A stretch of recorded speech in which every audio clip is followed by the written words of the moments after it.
Hi Manshu,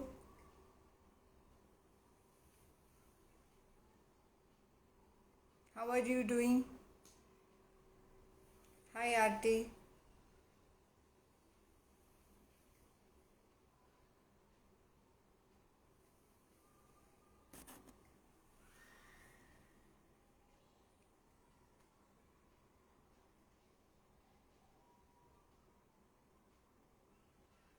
I'm doing great Himanshu. Tell me about you.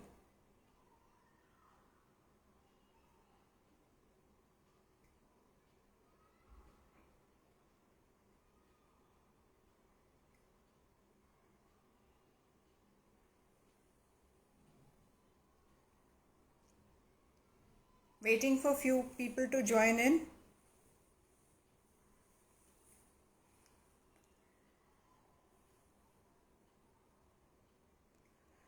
Uh, Hello Rahul, hello oparoga.gc. We have already been planned this Insta live and I'm not taking anyone's request.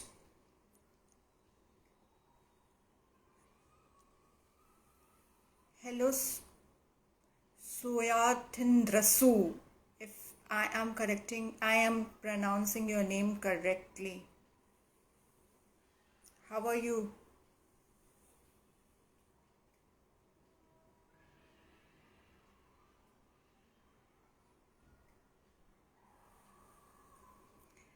We'll wait for a few more people to join in.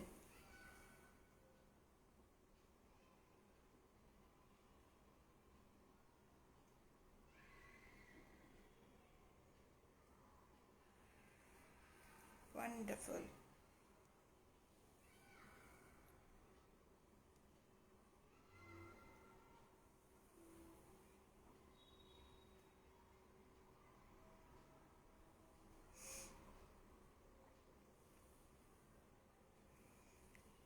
So let me give all of you a short and quick introduction of me. Hello, Priyanka.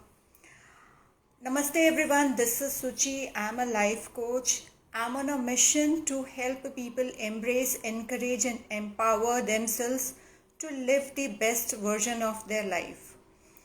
Many of you inflict in, in problems into your own life, but there are many who have got an external inflict in their life. And today I have a special guest with whom I am doing this series of episodes on emotional abuse, and she is Aarti, domestic abuse coach.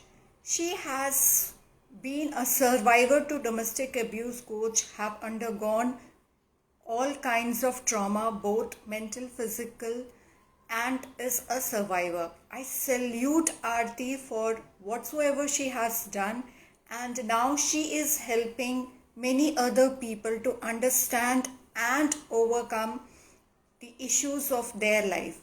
So I welcome Aarti to join in. Aarti, if you can send a request.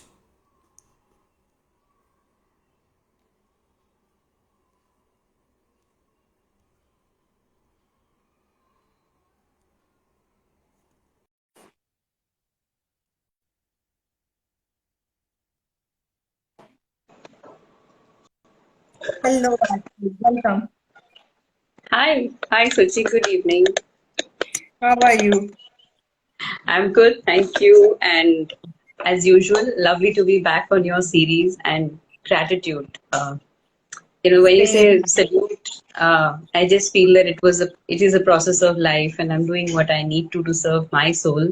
So I don't really deserve any salutes, but if I can help somebody in this process, that's what my real uh, achievement and my purpose would be. So thank you so much. I'm very touched by your introduction. Aarti, it's all about the courage and courage of being vulnerable and helping others to overcome is something which is not possible for everyone. So you deserve that salute, and I would really would not take it back, I would say. Thank you. And I accept in all humility. Thank you. Thank you. Okay. So without wasting time, let's get back to the topic. We had a previous session, we had a basic discussions upon what is emotional abuse and had thrown much light on it. Today we are discussing further deeply on child abuse. And Right.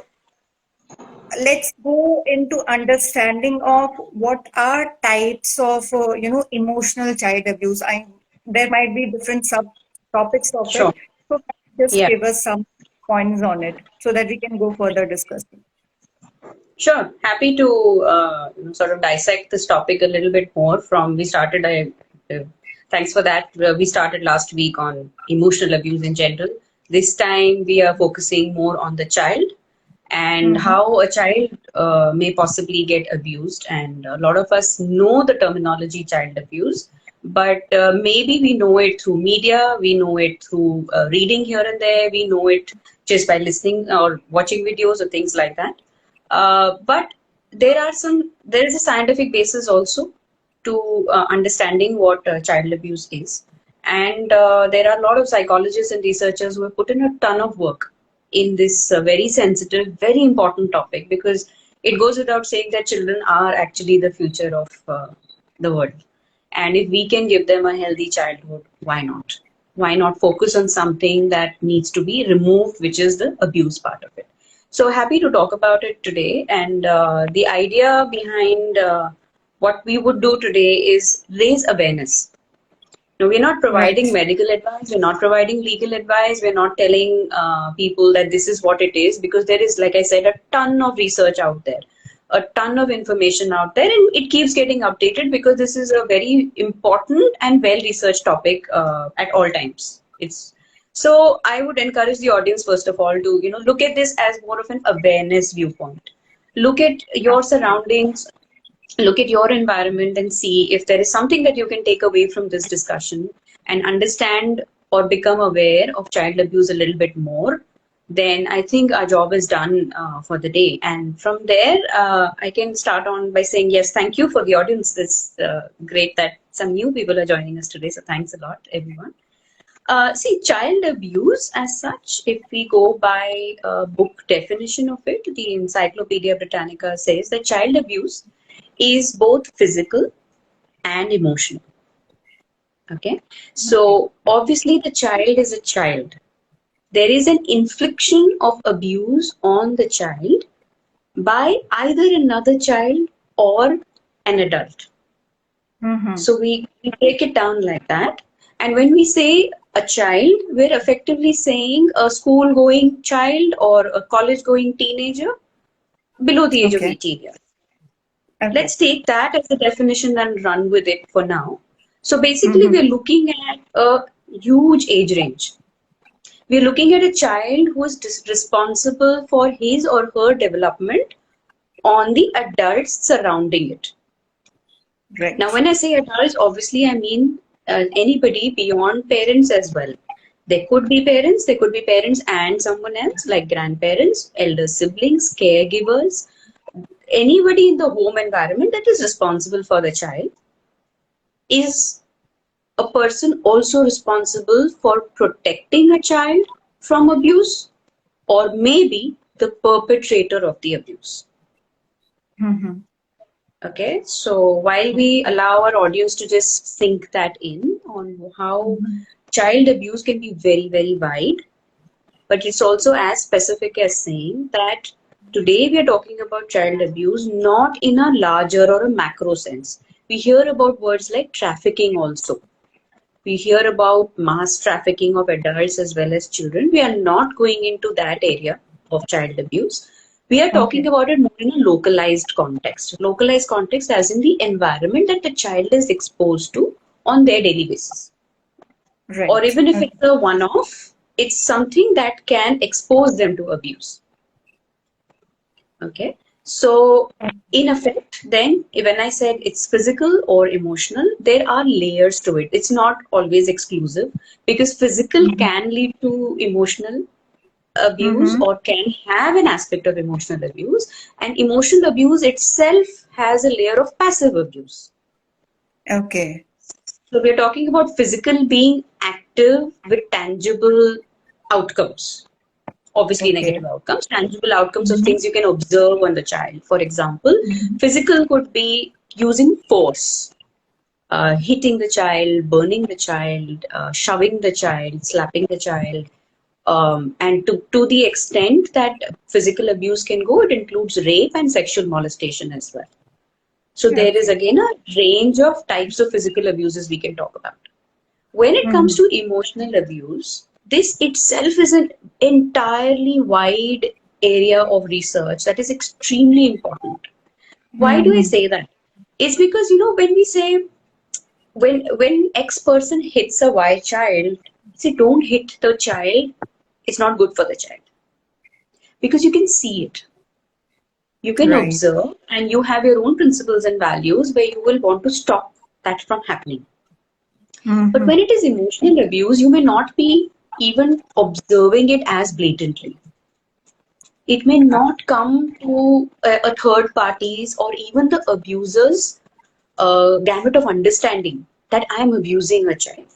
So what happens is that that is why this word passive is being used.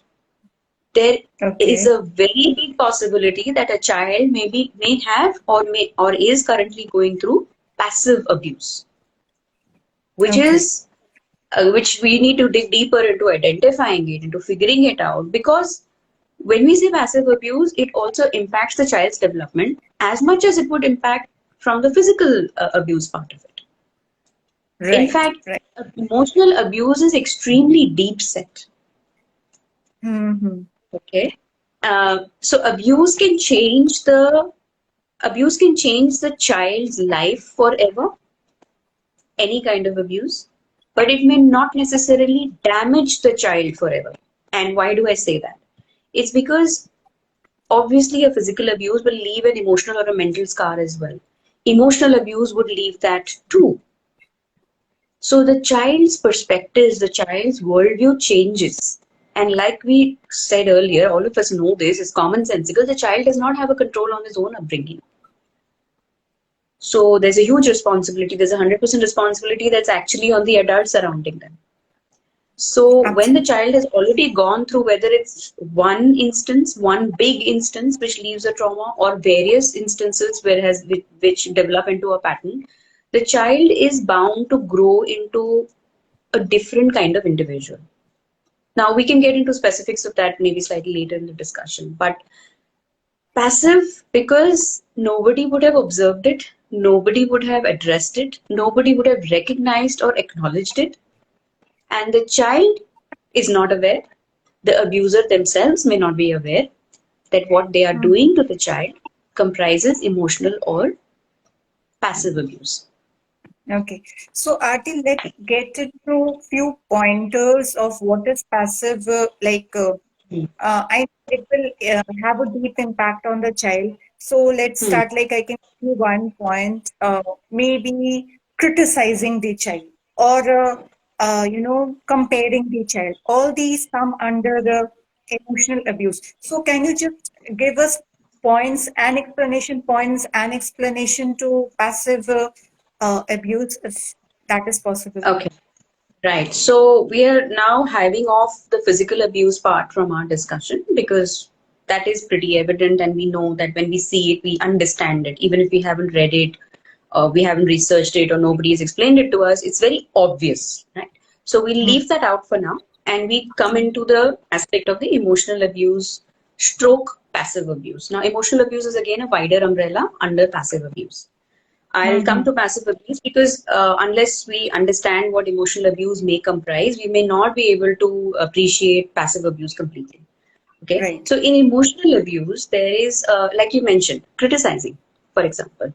So any form of behavior towards the child that is working on their psyche or their mindset, which hurts them, which talks about their lack of self worth, they feeling unloved, they feeling unworthy, Mm. it comes under the umbrella of emotional abuse.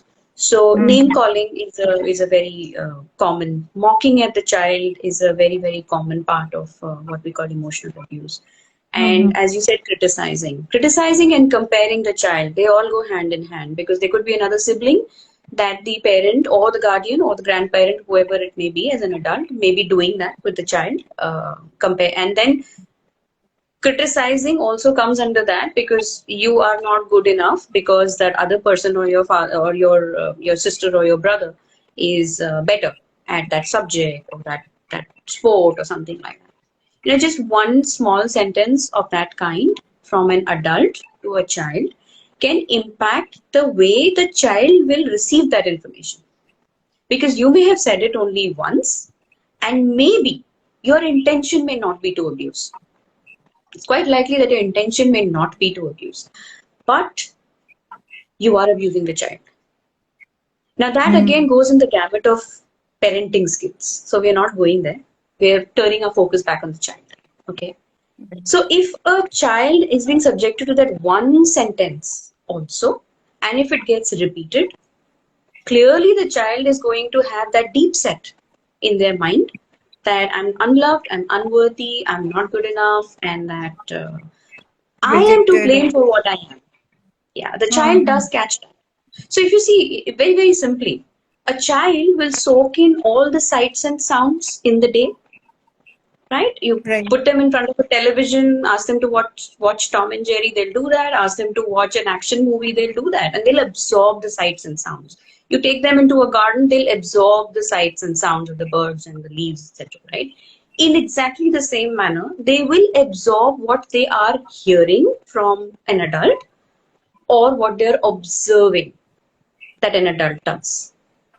So Mm-hmm. emotional abuse is all of that. Now, when we were talking about passive abuse, that's where this aspect of observing comes in. A child may observe adult behavior which may impact their psyche. Part of Okay. that behavior can be around domestic abuse taking place in their household, Mm-hmm. because the child, as we said, will soak in the sights and sound, they will soak in what they witness.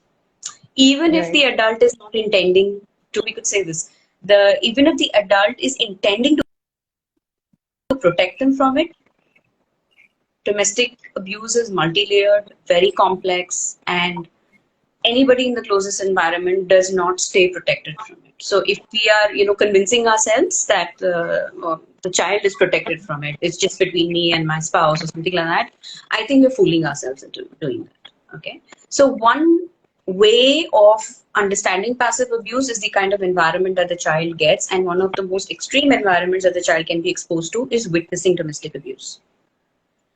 Another way of passive abuse to the child is actually neglect of the child itself. So, for example, it may sound strange, but it happens that Right. the child may be even what you call it, the child may be kept away from medical treatment. In very poor families, it's about neglect of shelter and food and nourishment as well. But in sort of better economically better families, we can talk about things like the child not being treated if they are not well. That's emotional Mm-hmm. abuse, because the child may again think that if I have a stomach pain or if I am bleeding or something like that, it's okay to not be treated, and that's Mm-hmm. an expectation that is set for them. And the parent or the guardian may do that out of their own willingness, and that's neglect as well. So, making the child feel unworthy, not taking interest in the child's activities. Anything that is a scarce form, like a lack of communication or a lack of interest, is also passive abuse. Because what we are doing by not giving them all that they deserve for their development impacts their development negatively. Mm. And that feeling of unworthiness, feeling unloved, feeling not good enough, and developing a low self esteem starts from the home environment. Right. Aarti, you can also give inputs upon scaring the child to do something. I think so that portion might also come in the part of emotional abuse. Scaring the child, yes. scaring the child of consequences, for example, emotional blackmail over things, or bartering with the child for your self-centered reasons. For Mm-hmm. example, I'm going to go out and do a party tonight, and you are not going to tell your grandparents that I did that. Mm-hmm. Things like that, Okay. hiding information. So the child, you're confusing the child. The child does This, not know the principles and values unless you instill in them, right? So if you are using the child to your advantage, the child grows up confused. this example that you state was very strange because people might hide things and would ask the child to not tell the other party, and this is probably very common a way of they do lie, and it is also part of emotional abuse. Is really a bulb on for me right now. Uh, It is because, see, at the end of the day, what we were saying slightly earlier is one statement.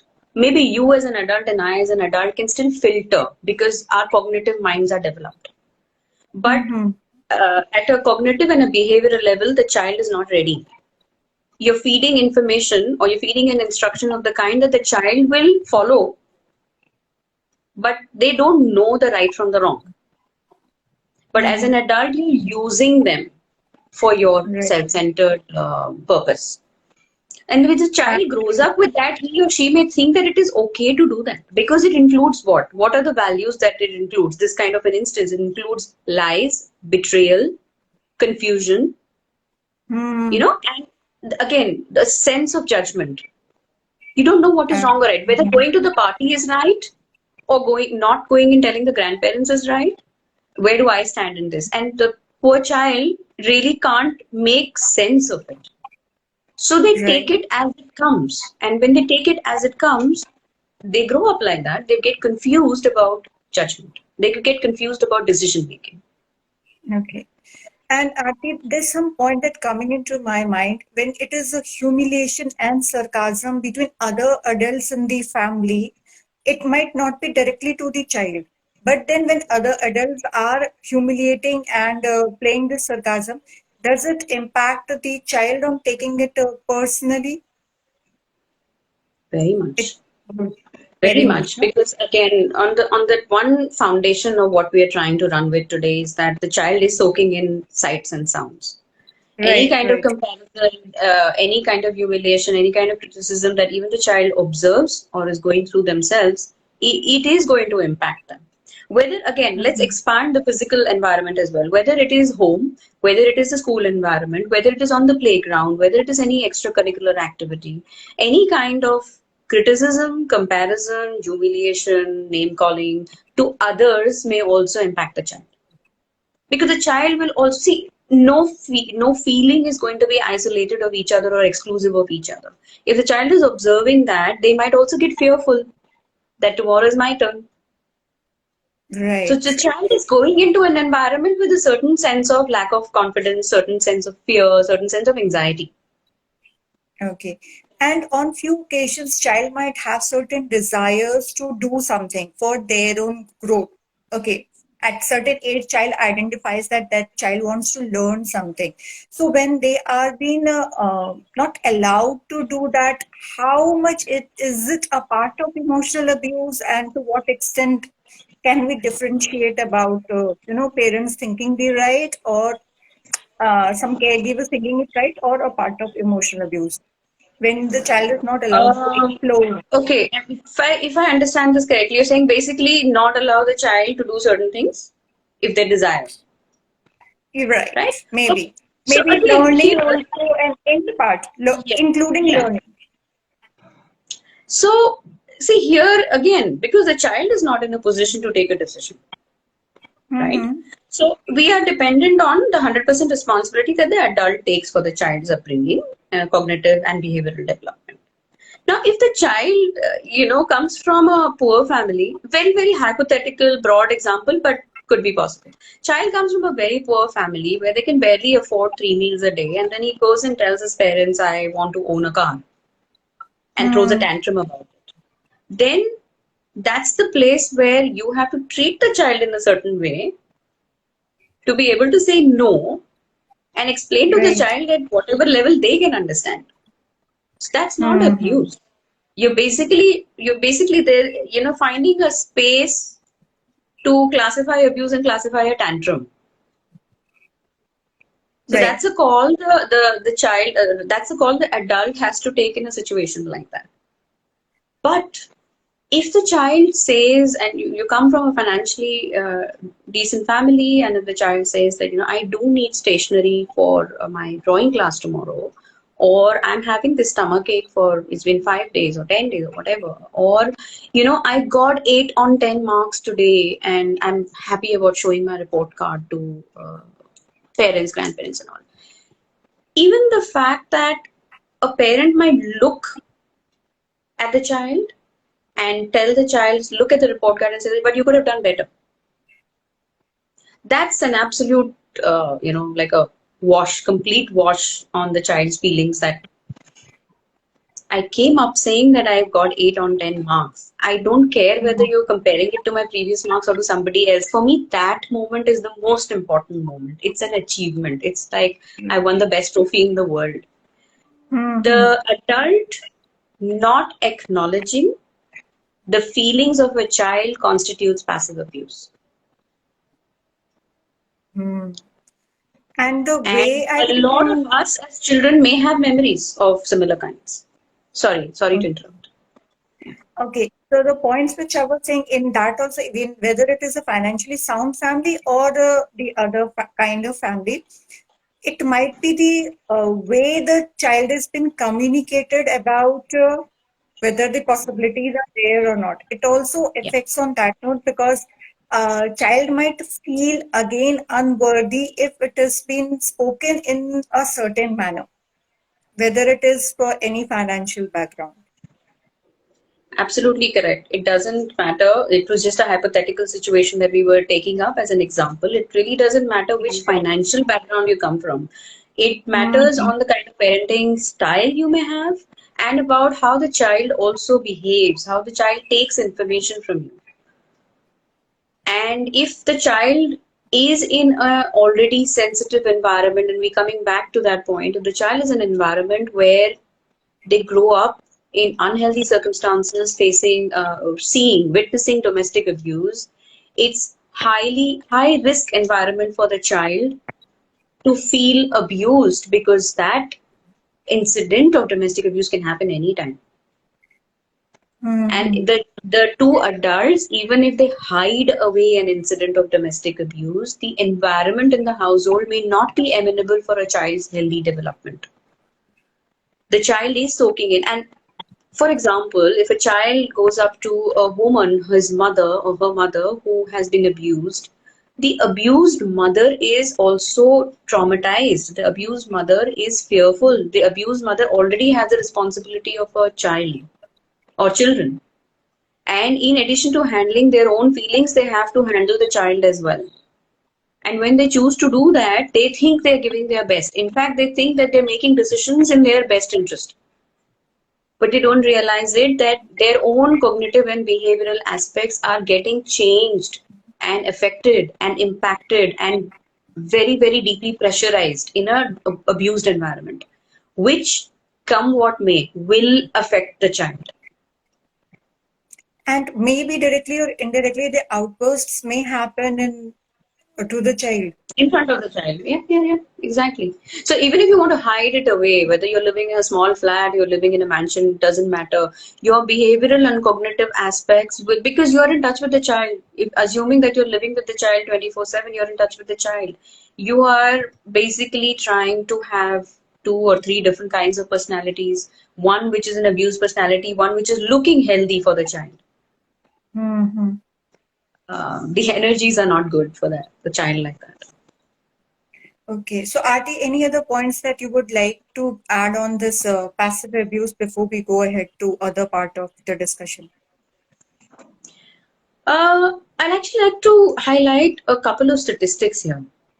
So, research says that up to 15% of children worldwide um, are, are classified as being abused. They put out these statistics. They were talking about physical abuse. So, when you look at absolute numbers, we really don't know what 15% of world's children would be like unless we put them in absolute numbers. And we figured that there would be about 4 million of such children facing physical abuse. But that's the whole, dichotomy about statistics as well. That if you include emotional abuse, the statistics go up to 7 million at any given time, at a point in time in the world, which itself says that the area of emotional abuse to a child, directly or passively, itself is a very big area to be researched, um, to be practically implemented in the household on a daily basis for the child's healthy Mm-hmm. development. And Mm-hmm. everything is not about shoving and hitting and burning the child. It's really about their cognitive development as well and their behavioral Psychology. development. Okay. Yes.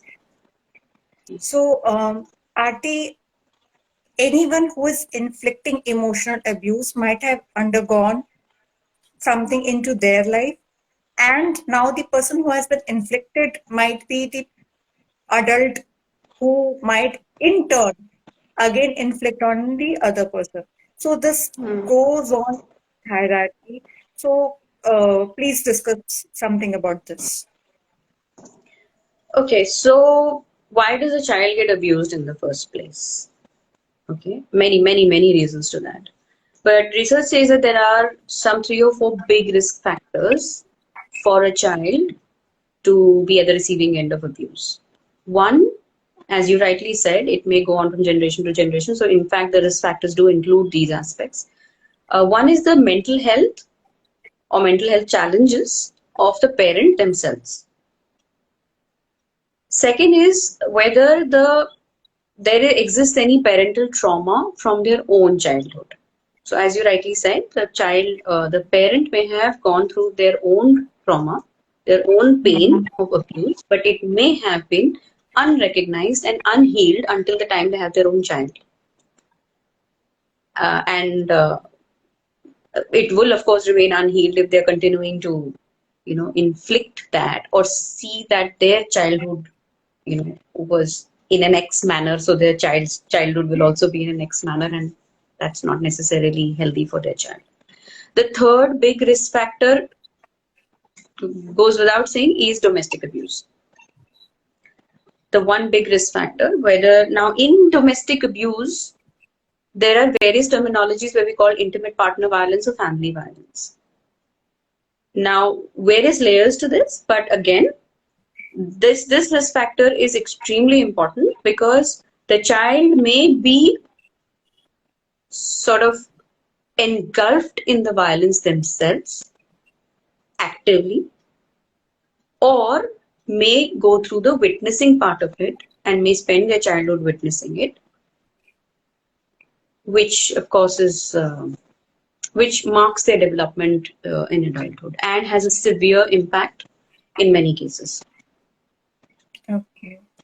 Arti, because we are in an environment where, as your statistics that you have shared, many would have undergone the emotional abuse as a child. Yeah, yeah. What has been is done, but then it we require to identify whether the child has been undergone through the emotional Mm, abuse or not. So can you mm, just shed some light on how can, as an individuals who are our viewers who will be watching the videos later, can understand mm. whether this person has been undergoing or undergone through abuse, emotional abuse, and then the second part of it is few pointers on which you know as individuals we can be help to them. Okay. So, Suchi, I'll just take a minute off before I answer that question. I want to acknowledge Milind for his comments, Dr. Natarajan, who was mentioning about sibling comparisons. Yes, we did touch upon that topic as well. That can form a part of abuse. And Vidya Dakshinamurthy, who's saying that this topic is very important. So, thank you all for your participation. And coming to your question, Suchi, um, I think you mentioned how to identify that, right? So, well, Okay. for me, I always, try to take a step back and try to goad the environment, try to push the environment a little and see if you can do something about that, rather than asking somebody else, a third party or an external party or somebody else to go and identify it. For whoever is listening, for whoever feels that a little bit of awareness is important around this topic, of course there's a whole lot to be researched. For those who just joined in, there's a whole lot to be researched out there. But as a parent, or as an uncle or an aunt, or as a grandparent, or as an elder sibling, as an adult in that environment, be aware that you may not have another child to compare that child to, that this child is okay, that child is not. It's just that on its own, standalone, whether the child needs some help, what is it that I can do? For example, their grades may be dropping in school. You might want to investigate that why. They may have sleepless nights. They may wake up with nightmares. They may have around things that they may do, which you may not observe in other children, or which you may find, even without observing in other children, which you may find really unusual. Sometimes they may be anxious to just sit alone in a room. They may go through bedwetting because they're so traumatized, they're so fearful. And one of the issues around child abuse, very, very sensitive, but please recognize that a child cannot talk as much as you and I are. A child doesn't even know that they can talk about this. Either they may have been threatened against it, they have been warned against it, or they are purely not aware that there is something about it that they can talk, they can express, they can seek help. They obviously don't have that cognitive development, which is why the onus comes on us as adults to observe what they're going through. So these are the things that, apart from the so many others that you can observe in a child's behavior patterns. That again, one of the other things is poor decision making. Now that they grow up making poor decisions potentially, but we're not even talking about their adulthood here. Even in the childhood itself, they may be fearful of taking small decisions for themselves, which may look very abnormal to you for a child of their age, whatever their age may be. And one of the other aspects about this is, when you want to really sit down and do something about it, one very simple thing to do is pay attention to what the child says. Because as such, they may not express this directly. They may not. So in a very nice, healthy, cozy environment, you might want to allow them to express it in a very, very natural way. And this may not happen in one conversation. First of all, they need to have a comfort with you as an adult, depending on your relationship with the child. Secondly, try to make it a consistent habit to sit down with the child in an unstructured discussion and make firm eye-to-eye contact. Because a child may be so fearful that they may not want to make eye contact. But if you give that attention to the child through your eye contact and get into an unstructured discussion of maybe 10 or 15 minutes every day, the child's comfort with you will increase, and one day they might end up expressing how they feel about certain behaviors that they are experiencing from the adults in the family, one or many adults in the family. Okay. And that's where the key part comes in. What is the kind of external help you need to give them? Do you need to get them counseled? Do you need to get them to a psychologist? Do you need to get them? Do you need to get their parents to a coach, for example? There can be multiple layers of external help, but it all has to begin from a responsible adult in the household. Okay. And there is one more point. We can observe that child treating the other child, or the child treating the pets or the other animals also, that can be also observed. Like if they are being rude or hitting, there is some or the other reasons behind which the child is doing these things. So I think so these might also help the other person to understand why. Person, why Yeah, should they brilliant be doing that? examples, Suchi. Yes, their interaction with their own environment, whether it's other children or pets, sometimes even nature. They might be plucking trees, plucking not trees, plucking flowers and plants incessantly. They might spew their anger over something that they think is lifeless, but it look very abnormal to you. How they play in the garden. Uh, they might get bullied from another child, which is also a form of abuse. But the ironic part here is the child who is bullying them doesn't know it is abuse, and the receiver of the Mhm. abuse also doesn't know it is abuse. So child bullying itself comes under a different gamut, and it may be an additional abuse that the child may go through, because if he is fearful or she is fearful of going out and playing, interacting with other children, then the other children might find it very easy to bully them. So the complexity of the problem increases for the child. So Right. very correct point. Their interaction with pets, how they may be aggressive with pets.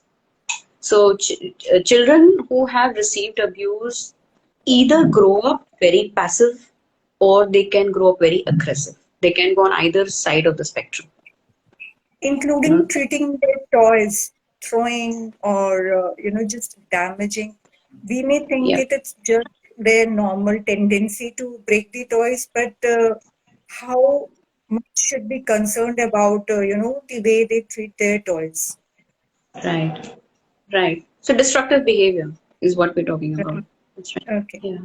Mhm. Mm. And the basic requirement in all these discussions is to make the child feel safe.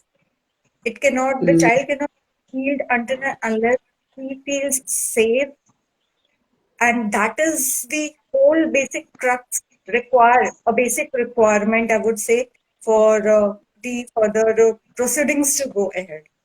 Yeah. Yeah.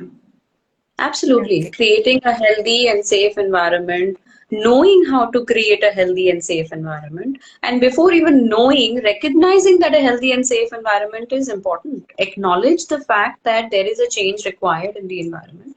Accept the fact that, all right, things have possibly not been correct so far or right so far for the child.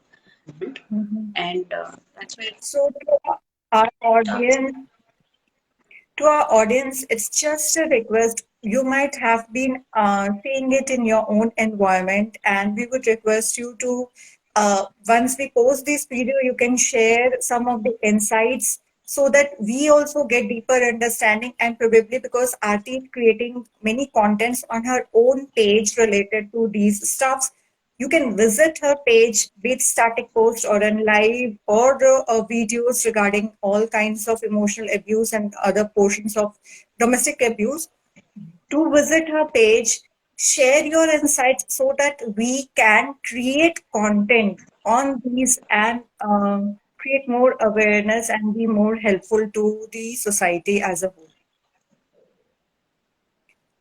Before I announce regarding the next episode, what we are going to do, Ati, anything that you would to add uh, before we end this conversation for today?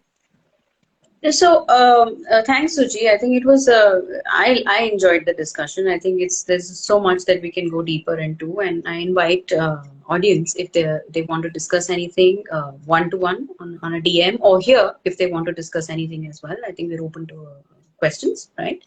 The only thing I really don't have anything to add, but the only thing I'd like to say is that there's a very profound statement that I have read. Unfortunately, I don't know who the author is. I've been trying to find that. But it stuck with me, it stayed with me. And I sort of keep that as my focal point, as my radar, every time I talk about child abuse, every time I research about child abuse, every time I write about it. And it's very, very important. We take parenting decisions, but before we take parenting decisions, we decide to become a parent, right? So this is one statement from the internet that I'd like to share with our audience today. Heal before you have children, so that the child or the children do not have to heal from having you as a parent. Very important. And it is not the child's responsibility to heal you. It is your own responsibility to heal yourself. Absolutely. There is some comment. Let's go with that. I think parents are so busy with their lives that they forget to check what their children are watching, and most of the bully and certain things are taken from cartoons. Okay, Yeah. good So points. exposure, environmental exposure, exactly. Yes, yes.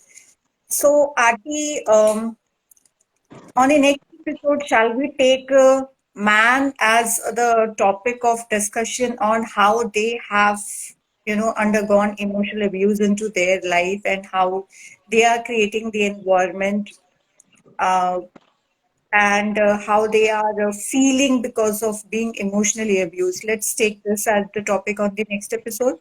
Yes, absolutely. I look forward to that. I think it's a very important topic, and somehow it gets brushed aside, or it gets ignored, or there are a lot of cultural issues around it. But we got to talk about it. Definitely. So I would thank each and everyone who has joined in today and would be watching this video later on. Thank you for all your support and being present.